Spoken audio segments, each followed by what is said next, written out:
Hey guys, this is Heather at Homeschool Culture, and today I'm going to do a look through, not a review because we haven't actually used it, but a look through over building writing skills. This is from the Critical Thinking Company, and it is a grade 6 through 12. So it's going to be very basic maybe for some upper level high schoolers, but if they are struggling with really bringing their writing skills to a higher level, I think this book is going to help. And then of course, for the younger kiddos, the 6th through maybe 9th grade-ish, it's going to just hopefully help them earlier on. I picked it up because we've done different writing curriculum. We've done IEW, we've done Essentials in Writing. Next year, if you've seen that video, I have a whole video on what my 10th grader is doing. She is going to be doing writing through her literature curriculum. And so I'm not sure how much it really will pick up on kind of adding these little bits, this little bit of extra that makes that writing kind of stand apart. And I really want that for her. I want her writing to increase. She already writes pretty well, and she's very good about getting to the point and writing what, on topic and all of that. But I feel like this is just going to take it up a notch. And so that is why we purchased this. I was actually going to have her do it this year towards the end of the year, but I've decided I'm going to do it next year. And as I go through, I'll kind of tell you how I plan on using it, I guess, as a reinforcement. I think that's the right word. All right, I'm going to go ahead and put it down and I'll show you what's in here. Okay, so again, this is Building Writing Skills, Essential Tips and Techniques, and it's by the Critical Thinking Company. And its suggested grade is 6th through 12th, and apparently it is award-winning. Okay, so really what we're trying to do is, again, she's pretty concise on her writing. She gets to the point, she writes on topic, all of that. But I want it to go up a notch. I want her to, what it says right here, I want her to strengthen her writing skills. And so to do that, I'm hoping this will help. I'm just going to go through it quickly, but I am going to go through all of it. So the very first thing is talking about vivid verbs. So we're trying to step up on her word selection. So by adding more vivid verbs. And how would I use this when she's writing? So this would be something that I would have extra for her to do. There's about 28 lessons.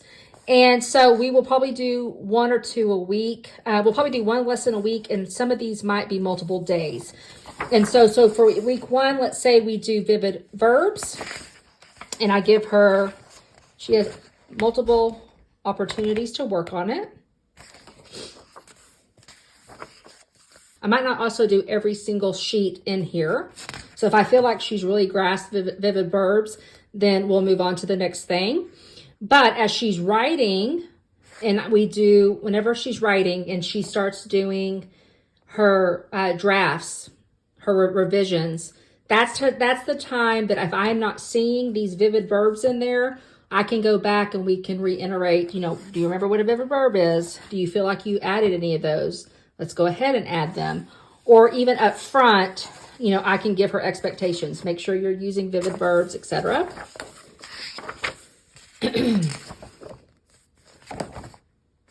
Okay, the next one is using active and passive voice. So on this one, it looks like there's just one activity for active and passive voice.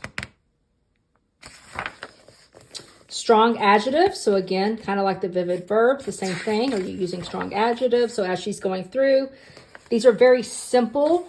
Y'all can see these are very, very simple activities for them to do, especially, a high school 10th, 11th grader. And so it shouldn't take a lot of time, but it's just giving them opportunity to look at different verbs that they maybe have not thought about using them. And then maybe trying to use them in their writing where appropriate.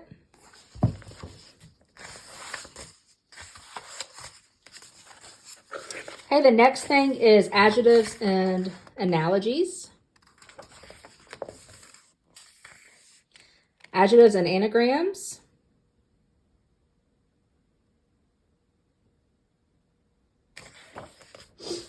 Specific nouns. And then right here is kind of bringing it all together. Vivid verbs, strong adjectives, specific nouns. Ooh, unnecessary adjectives. This is a good one because sometimes we do add unnecessary things or unnecessary adverbs. Qualifiers. Qualifiers are words that limit or enhance adjectives or adverbs.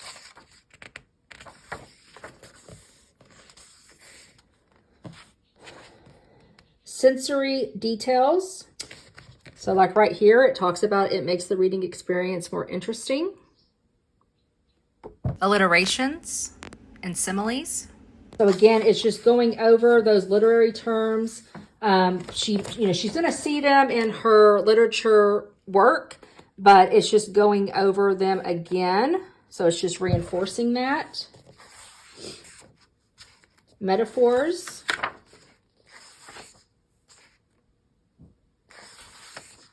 Hyperbole.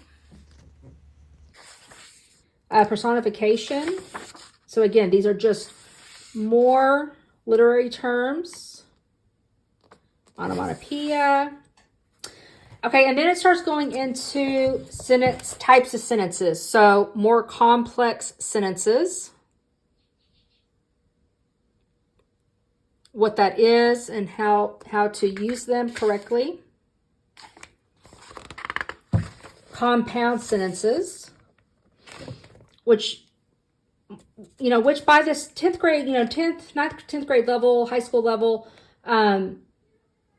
your student. Are they doing this already? So if they are doing things like this already, then you might want to skip these things. Positives. Varying sentence types.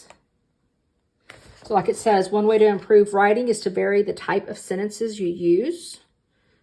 So it's from simple to compound to complex. So you're not using all compound or all complex, but you're kind of doing a variation of all of them.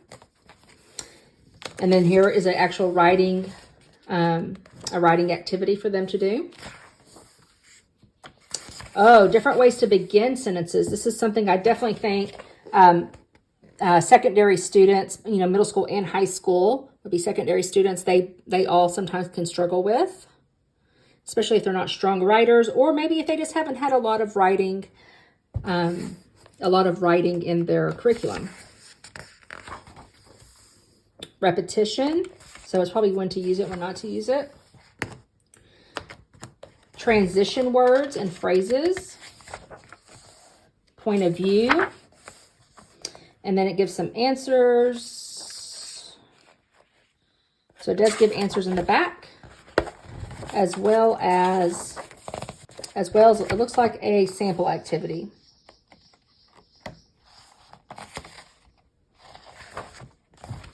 All right, so that is building writing skills, essential techniques, and essential tips and techniques. I'll definitely do probably a mid-year review, so look for one maybe in December.